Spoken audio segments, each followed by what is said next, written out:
In this guide, I'm going to show you how to set a user verification pin on Nintendo Switch 2. This is Miguel from Just Boz, and before we get into this guide, make sure to like the video and subscribe to the channel with all notifications on for more content like this. It really does help out the channel and we'd greatly appreciate it. If you have any questions, just ask them down in the comment section below. I'm going to be doing my best to reply to every single comment down there.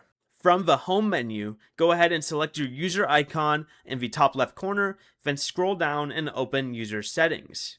Under User Settings, you'll want to select the User Verification settings here. You may be asked to verify your Nintendo account first by entering your password, using a passkey, or confirming a verification code. But once you're in User Verification settings, go ahead and select Verification Method. Then choose the option that says PIN.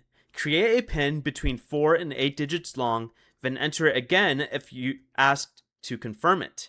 But after that, choose which features you want to require user verification.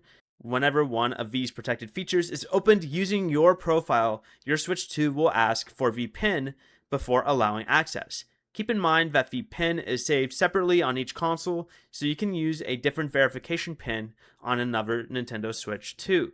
Before you leave, remember to like the video and subscribe to the channel with all notifications on for more content like this. It really does help out the channel and we'd greatly appreciate it. And if you did have any questions, just ask them down in the comment section below. I'm going to be doing my best to reply to every single comment down there. Peace.